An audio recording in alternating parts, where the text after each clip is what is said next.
friends, a very good morning. Welcome to JavaSlabs.ai YouTube channel, where we share our experiences running different deep learning experiments.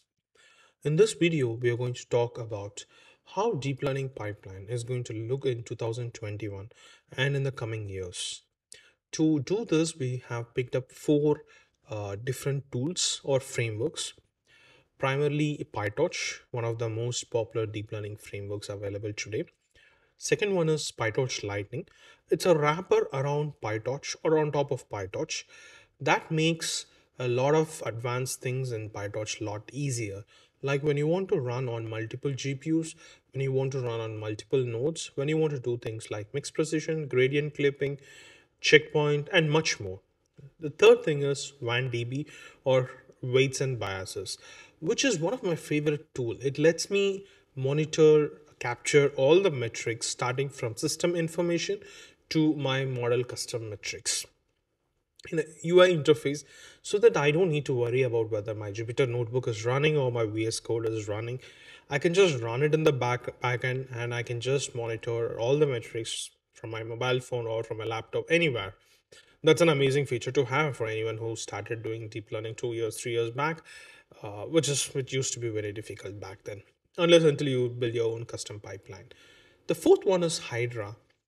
I tried Hydra a year back when it was initially released, but I tried it again the last week, and I was amazed by how much it has improved and how much stable it has become.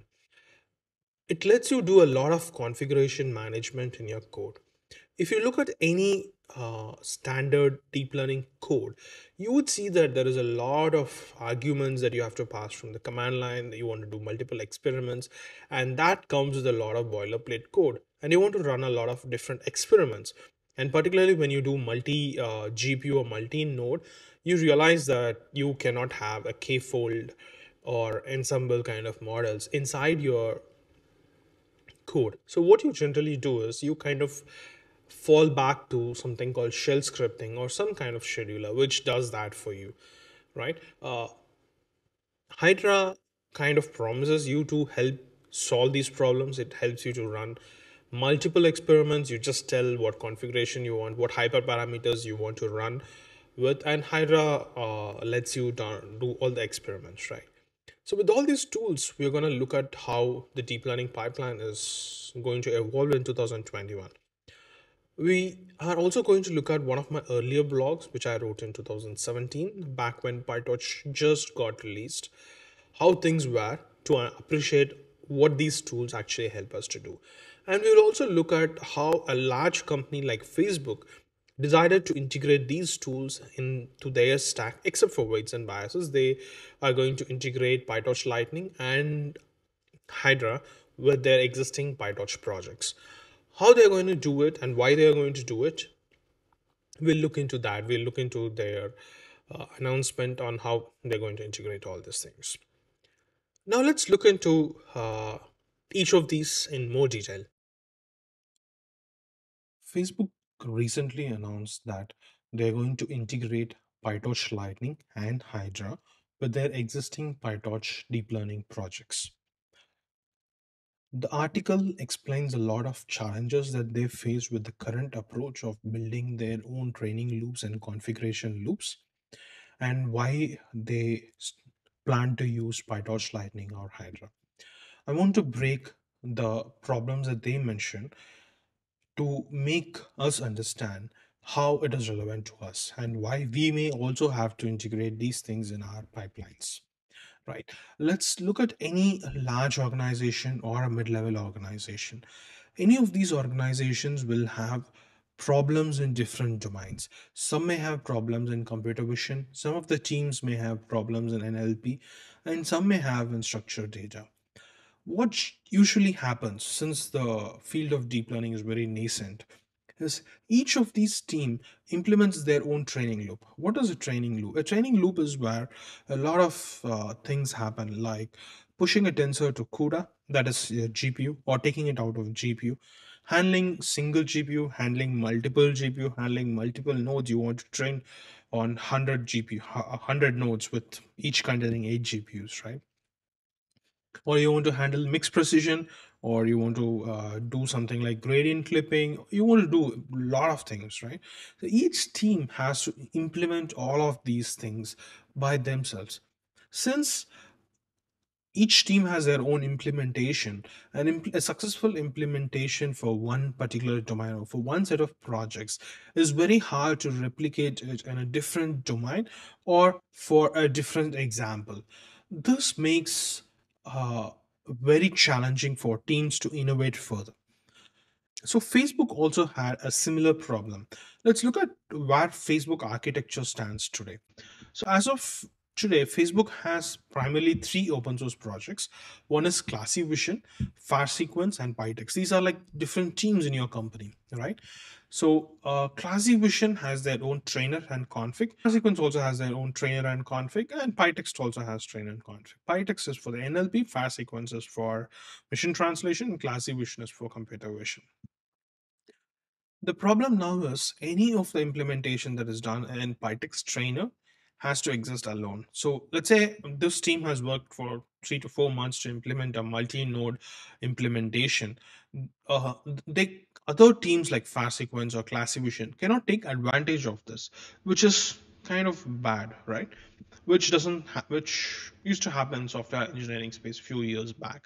So what Facebook wants to do is they want to combine all the trainers to one trainer so that all the teams across Facebook can use the same trainer. That's what anyone would like to do. They don't want to invest in their research capability at duplicate places, at multiple places, right? So Facebook also wanted to do that. So in order to do that, what they're doing is they're adopting an existing library called PyTorch Lightning, which has been doing something similar to this for the last year or more than that. They also have configuration. It's not just the trainer. Most of the deep learning algorithms are very intensive in the number of hyperparameters available.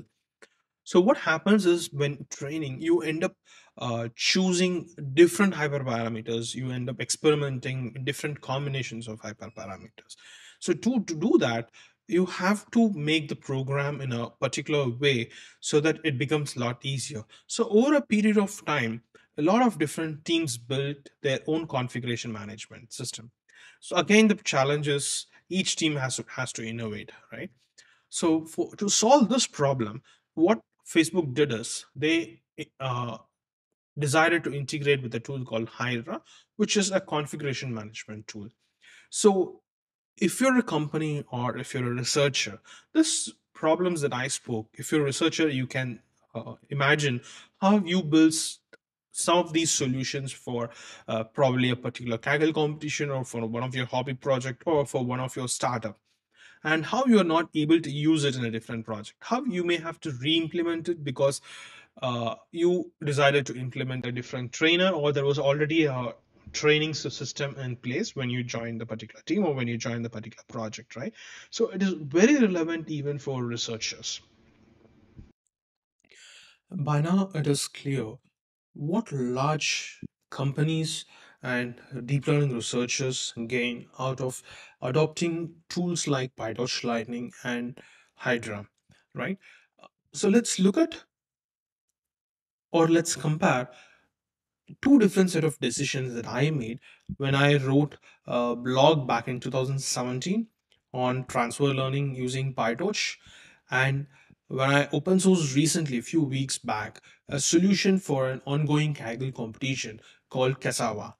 It's identifying disease in our plant called cassava. The competition is not of primary importance for us. What is very important for us is what I want the solution to be. When I wrote the solution, I wanted it to be very modular in fashion. I want to be able to reuse this code for my upcoming competitions or for my upcoming client projects. So I wanted this project to be as standard, following industry best practices as possible. So I made a discussion thread also for the project where I said why I made certain choices. If you look at it, I want to test different ideas. I want to log all my metrics. This is where the WAN-DB comes into picture. And I want to compare the results across different runs, different folds, different models. I want to choose the hyperparameters easily. Albumentations is an augmentation library that I ended up using. We'll discuss this in more detail, right? So let's compare the choices that I made across these two timelines. One is back in 2017 and one is in 2020. The deep learning framework is still the same, PyTorch and PyTorch. For any deep learning pipeline, right, there is this concept called dataset and data loader. Back in 2017, for the dataset, I just used PyTorch. But in 2020, I used something called Lightning. There is something called data modules in Lightning. It's a wrapper or a way to structure your datasets and data loaders. All you do is put your datasets and data loaders in a particular way, and PyTorch Lightning helps you to do certain magic, or it kind of cleans, so it becomes a lot easier for others to look and know where to find the dataset and data loaders. And augmentation, back in 2017 I used Torch Vision. Torch Vision is a very standard and it comes as part of PyTorch. In 2020 I used a data augmentation called library called Albumentations. The reason is there are many algorithms that are implemented in implementations and it has been very flexible. Models in 2017, I used Torch Vision. In 2020, I used an amazing library called TIM, which is a collection of enormous amount of deep learning models, right? And they all have a similar structure. For example, while doing deep learning, we always want to implement something like transfer learning, or we want to extract features, particularly when doing object detection and image segmentation. And the models and architectures in TIM repository, right, are structured in a way to make it very easy when you change the algorithms. And for logging, I used Python print for most of my logging. Whereas in 2020, I used WANDB so that I don't need to look at the terminal or the Jupyter print statements. And for configuration, I used to go and change the configuration and record it uh, manually in probably a VS Code. Back in 2017, I was more focused in using Jupyter Notebook, but in 2020, I started using Hydra for all my configuration management. And the change in IDE also. In 2017, most of my development used to happen in Jupyter Notebook, but in 2020, 80 to 90% of my development happens in Visual Studio Code and 10% happens in Jupyter Notebook. Still, when I want to understand the data, when I want to understand new Python concepts, there's nothing I have that replaces Jupyter Notebook today. But most of the code that is going to live longer stays in Visual Studio. So we looked at what are the choices that I made. Now let's get into the most interesting part and the climax of the video, where we basically get into a real code example of identifying dogs and cats. The data set is chosen because I want the example to be simple, not focus on the problem, but focus on the structure, how the project is going to be structured in a modern fashion so that it becomes a lot easier to experiment, and check your logs and change your configuration very easily. Now let's dive deep into the code. I have a running instance here, which is running ITX 5000, and it's running in our cloud platform. What I'm going to do now is I'm going to SSH to that particular machine. Since I've already configured, all I have to do is click this, and it's trying to connect from my local to the remote instance that is running in our data center. And we can look at the different files that constitutes the new project structure that we were discussing about, where the PyTorch Lightning is responsible for restructuring or reorganizing the PyTorch code, WANDB for configuring our logs or managing our logs, and Hydra for config management, right? So this is a simple image classifier. Let's collapse all these things to understand what happens, right? So this is your typical PyTorch dataset. All it does is it has your typical get item, length, and init. Get item is responsible for giving one example like X and Y.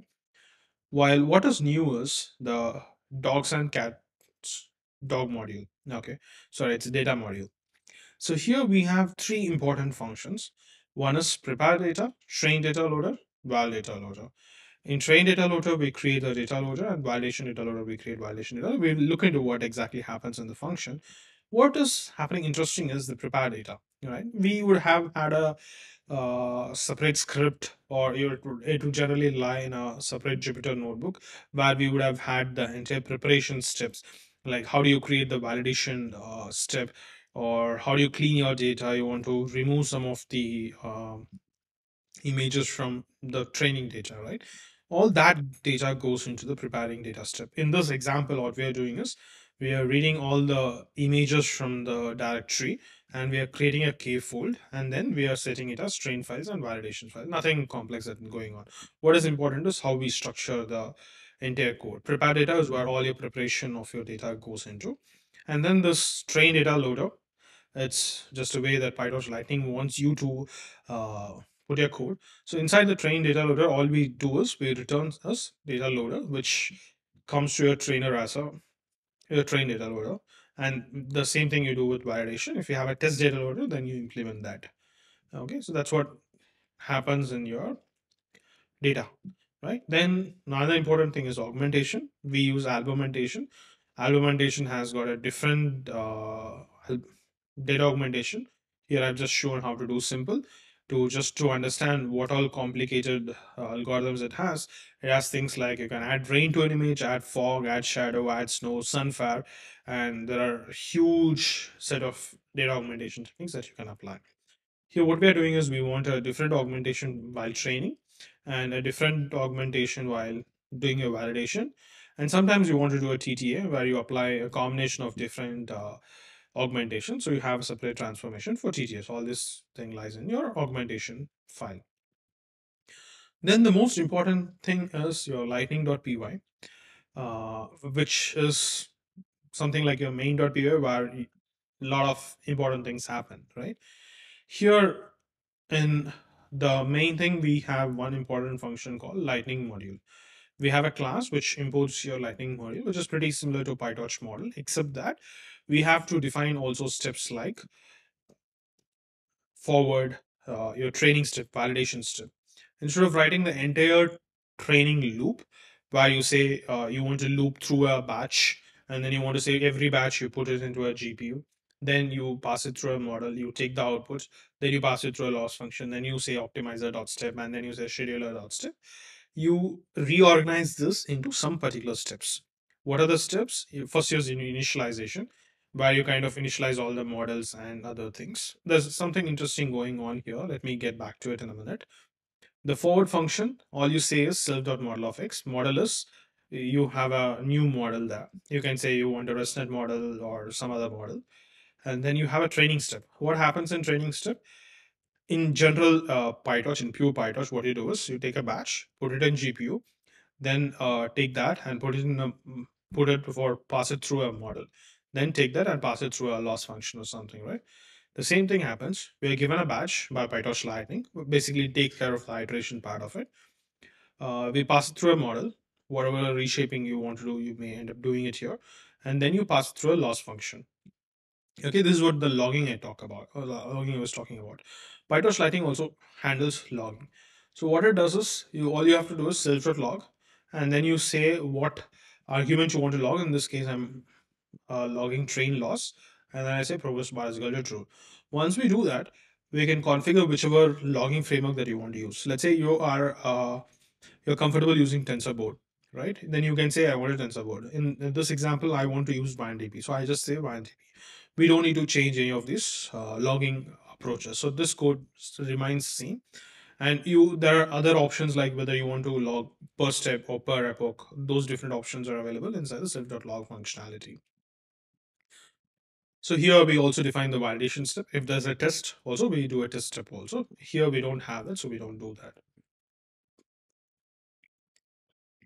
And then we have the optimizer, where basically we don't do the opt step and scheduler step, but we still have to tell PyTorch Lightning what optimizer we want to use and what scheduler that we want to use. Here I'm using an AdamW. There are multiple optimizers like HGD, Adam, AdamW, RAdam, look ahead. There are multiple optimizers which you can choose one of that. We choose one of the simple optimizers, AdamW, which has shown success in a lot of previous experimentations. And then you end up saying scheduler. Scheduler has become a default. If you look at the previous or few years back, most of the data science module data so deep learning pipelines used to have something called step learning rate. What happens is you have a learning rate, let's say 1e minus 4, and for every 2 or 3 epochs, or when there is the metric does not change, let's say accuracy or validation loss does not change, you reduce it by 10 or by 100. That's what you do. But in the recent years, what we end up doing is we apply something called cosine learning rate, or you have something called linear warm up, and then you apply cosine learning rate. You have different techniques that you can apply. And here you end up saying what optimizer you want to use, and you end up saying what scheduler you want to use. And you can pass multiple optimizers. Let's say you have a GAN and you want to train your generator with some particular optimizer, and your discriminator with another optimizer that you can choose. So once you say the forward training step, validation step, and configure optimizers, in this case, it's as simple as that, you're set to go. Or you can say things like trainer.fit and all things. Let's look at it. Okay, let's look at it all these things for a moment. Once you configure your entire PyTorch trainer, right, you can say train.fit. You pass the model and data module, right? And we know that it's not as simple. We have to do a few more steps. Like, for example, you have to create a trainer object. Okay. Uh, I'll get to this what is happening here, and what is happening here, and what is happening here. To understand this, we have to understand what is config. Let's see what is config. Config is something that is being passed by Hydra. Okay. From a directory called config. Inside a directory called config, there is a file called config.yaml. Okay. Let's go and look at it. Okay, this is what the entire configuration has gone into, right? uh, if you have looked into deep learning, right, so you can look at the previous examples or how generally deep learning is done till date. You can see a lot of these arg parsers arguments being created, which basically has a lots and lots of boilerplate code. So what we did is we converted all of that into this simple YAML file. Okay. So for example, let's look at the model, right? We are saying there is a group of configuration called model, and which the class of that model is lightning dot dogs and cats model, which is basically let's open this and let's open it this way so I have access to both. Or what I can do is I can just split in a new window and then here. Okay, so I can see both the screens, right? Then you have this dogs and cats model, so I can just go and look at it. So I have dogs and cat models. It accepts few arguments, right, like model name, num classes, loss function, learning rate, weight decay. So I say I have a model name called ResNet50, num classes, loss function, LR, and weight decay, right? So in the configuration, I can end up saying that I want these things when I create a model, right? In the same way, the trainer. Let's close this and let's go to the trainer. The trainer, I'm saying that I want accelerator none because I just want to run it on one single GPU. Let's say if I want to run it on multi GPU, then I have to say DPP. And let's say there are 8 GPUs. I can say -1, use all the GPUs. In this case, let me not do that because we know that this code is running on one single GPU, right? And here I also want to add few other parameters, so I do it like this. So there's other way also to initiate or to create a model object. You can use the instantiate from Hydra and say using these particular model arguments, right? So you get a model object. So the entire code, right, has reduced substantially, and the maintenance of the project also has become a lot easy. It's not just that. Now, since now you have all these things, you can do a lot of different experiments. Like, for example, you want to run with two learning rates. Okay, and you can say Python lightning.py, and you can say multi-run and say data.lr 1e minus 4 comma 1e minus 5. You can say I want to run the entire code with lr 1e minus 4 and lr 1e minus 5. You can do that. So what Hydra is able to do here is it allows us not to worry about the configuration, and it also allows us to do multiple experimentation, right? So all said and done, let's try to quickly run it. So this should be in the folder called dogs or cats or cats and dogs. I'm not sure. So let me just quickly run it. Right? Okay, it's cats and dogs. Now I can say Python. Okay, I don't want to pass anything. I can say lightning.py. I'm not sure how many epochs it's going to run, so I don't want to. Don't want you to wait. So sorry, it's here. I have to say sorry. It's model dot. Uh, I'm really sorry again. It's trainer dot max epochs equal to, let's say, 1. I just want the entire program to run for 1 epoch.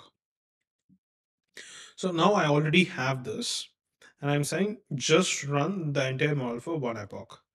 We can wait for some time for the model to run. If you have just seen it, you would have seen a validation checkpoint. So what PyTorch Lightning also does is, before it starts the actual training loop, it runs a quick check by running a train loop and validation loop once to see if there are any errors occurring for a few number of batches. I think it runs 1 or 2 batches. So it eliminates any of the errors. So you don't have to worry that after, let's say, a training epoch takes close to 60 minutes. And after 60 minutes, the validation epoch starts. And then you see, oh, there's an error that happens in the validation that you did not think about, right? So let's wait for a minute for the model to get trained. And while it's getting trained, what you can also do is you can just copy this and see the 1 DB magic that I was talking to you about.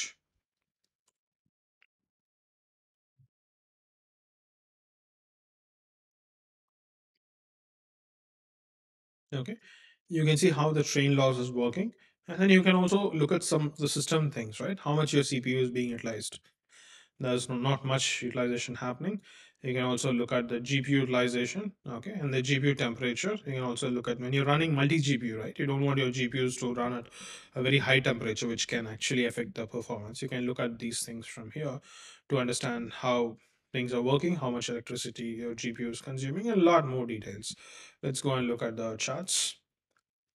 I can look at your train loss, and I think I'll be evaluating also the accuracy. It's now done, and the validation accuracy at 86, right? Let's see if the accuracy is logged. I'm not sure if I've logged it. Yes, okay. I've logged it, so you can see the validation accuracy. And I think I also have run few experiments before this, and we can compare all the different runs that has happened here, right? And you can just do this, and you can see all the hyper parameters that were used for training this thing, and what was the validation accuracies across different runs.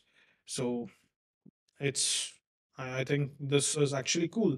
I can see what augmentation I use, what was the batch size, what was the fold. I want to use different folds, right? What is the image sizes? So you can do a lot of things. Okay, so there are other lot of features that can be done. So if you go and look at, let's go and search for Hydra. I think it's Hydra.cc. I'm sorry, it's Hydra.cc. Oh, yeah. Okay. So they have other lot of examples like multi-run uh, launchers, let's say job lib launchers, right? Let's say you have 5 GPUs and you want to run all 5 folds on 5 GPUs, or one on each GPU, right? Then you can use this Hydra launcher. There are a lot of different features that you can experiment with, and I am also experimenting with some of these features. Hydra is also something that is new to me. I've just started using it from a week back, and I really liked it. I tried using joblib launcher, but I had some trouble getting its parallel thing getting executed, particularly with WANDAV. Probably I have to try it hard, or maybe I'm doing something wrong. I have to see how to work it, make it work. So I hope you enjoyed the video. Thank you. Bye bye.